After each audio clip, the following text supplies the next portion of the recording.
Yeah, Candace, Spanberger and her challenger, Republican Nick Freitas, spent most of their day in Chesterfield and Henrico County.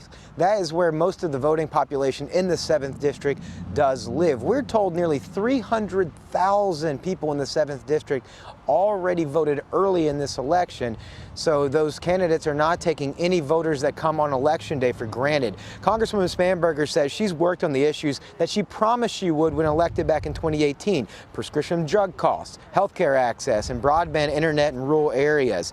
Now, she says she has met with President Trump and his administration officials over the past 2 years on certain issues, although she did vote to impeach the president. Spanberger says it does show that she works for her district and not the Democratic Party. Republican Nick Freitas has focused his messaging on free enterprise, things like supporting small businesses and limiting government regulation on them.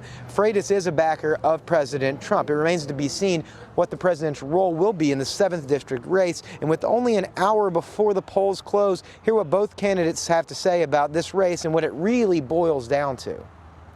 What is it that voters want? And are people still willing to cross, their historical voting trends or change their voting patterns for people who are working on the issues that matter to them? And so I think that this is a story about what it means to actually be a representative of a community beyond just the party labels. I've always been very, very proud of the founding principles of the country, whether individual liberty, private property rights, free markets, and I certainly want to see us continue to go in that direction. I don't want to go down a route where we see more government control over almost every aspect of our lives.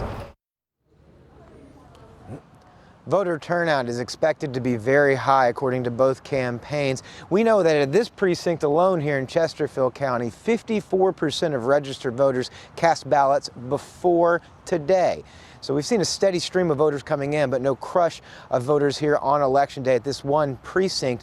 With the number of absentee ballots out there and how tight this race is expected to be, it could be a late evening before we see who clearly is a winner in this race. We'll, of course, keep you updated throughout the evening. For now, working for you in Chesterfield County, Jake Burns, CBS 6 News.